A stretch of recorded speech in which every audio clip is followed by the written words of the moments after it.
Chapter 28. The king's guards were otherwise engaged. One of them was pushing a reluctant Inspector Horvis through the doorway into the torture chamber. The other was discussing the pros and cons of the limousine hire business with Terence Arthur Mulligan. "You have to be careful with your clientele," Terence said. "Watch out for the piss artists who throw up in the back or try and nick your car phone." "I was going to ask you about the phone," said the big green thingy. "Should I get Cellnet or one of the others? I've sent for brochures, but I can't seem to make up my mind." "Get on that rack, you," said the other big green thingy to Inspector Horvis. When the king had finally tired with shouting the word guards, he poured himself another drink. "Kobold," he said wearily, "take these creatures," he waved towards Cornelius and Tuppe, who were skulking in the doorway, "straight to the dungeon, and her," he pointed a big fat finger at Anna Gotting, "chop off her head." "With pleasure, sire. Get real," said Anna. "And use a blunt axe," said the king, "a big one." "That's enough." Cornelius stepped into the great hall. "Stop it, all of you. Now listen, please." He stared up at the big figure on the throne. "Are you really, am I right in thinking that you are, that is to say—" "Spit it out, boy!" roared the king. "Are you Father Christmas?" The king's enormous face split into an enormous smile. "My boy," said he with a hearty chuckle. "My boy. I see. "What does he see?" Tuppe asked. "You've come to give me your Christmas letter. You've come to see jolly old Santa and give him your Christmas letter.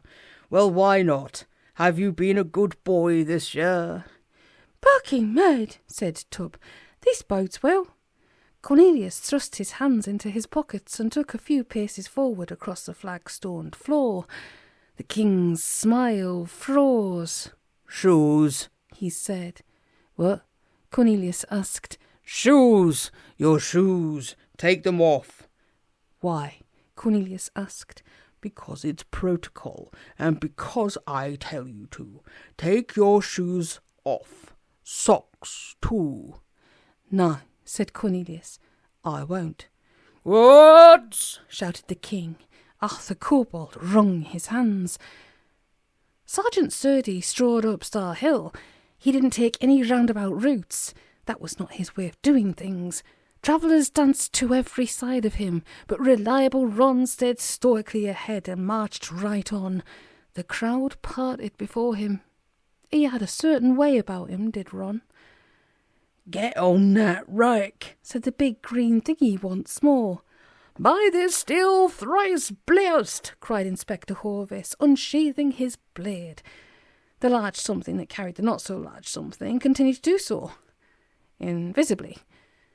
Cornelius strode across the great hall with his shoes still on. His footsteps echoed, and the sound put the king's teeth on edge.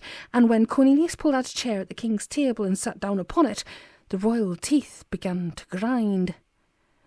"Murphy," said the tall boy. "Cornelius Murphy. Perhaps you've heard of me." "This is Murphy?" The king addressed these words to the cringing Arthur Kobold.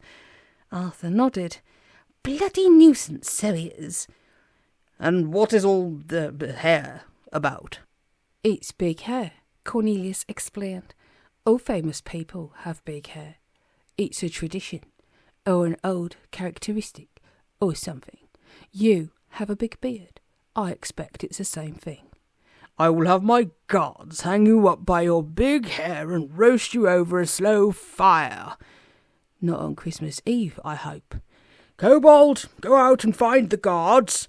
Tell them to bring 2 big blunt axes." The king glanced over at Tuppe, "and one of those little metal things you top up slabs of toffee with." Arthur Kobold looked at Anna. Anna shook her head.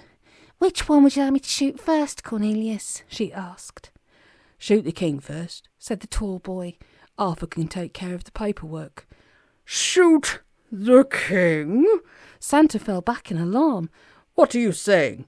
You can't shoot merry old Father Christmas. Think of all the dear little boys and girls." "Ah, hey, kids," said Anna, pointing her pistol at the king. No, no, no. The alarmed the king fell back and became absolute horror. Kobold, do something. What, like offering to be shot first? That might help. Would it? Arthur asked Cornelius. Not much, but I'll tell you what I'll do. I'll have Anna shoot you and the king, and I'll take care of the paperwork myself. No, said the king. No, no, no, no, no, no, no, stop all this at once. I have no wish to be shot. Tell me what it is you want.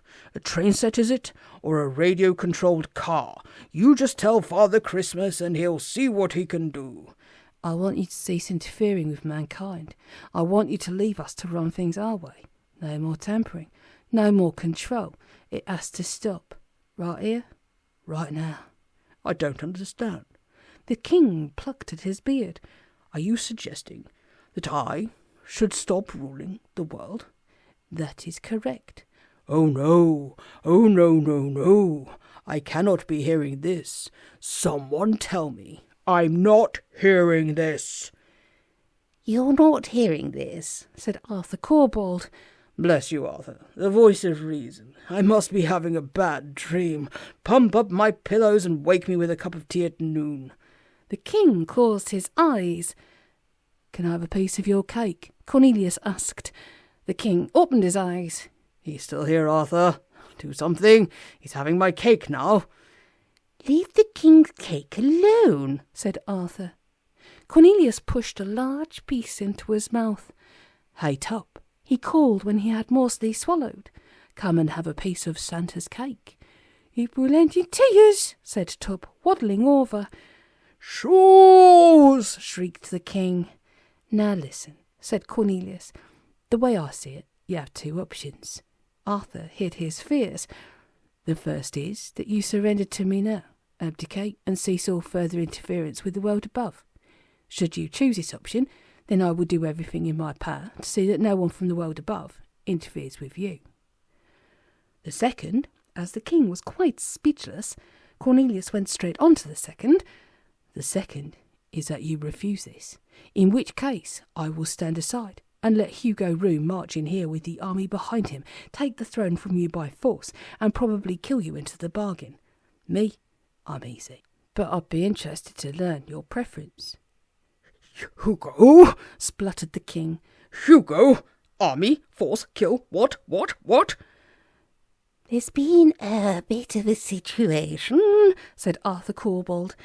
Apparently, Hugo Rune has kidnapped the Queen and is planning to blame it on us and lead an army down here to wipe us all out. That's why Murphy's here, you see, sort of. The king groaned and buried his face in his hands. I'm sure this must be very distressing for you, said Cornelius, and I'm sure you'd like some time to think about it. I would, mumbled the king, but regrettably you can't have any. So what's it going to be? The first option or the second option? I think it will probably have to be the second option, said the voice of Hugo Rune.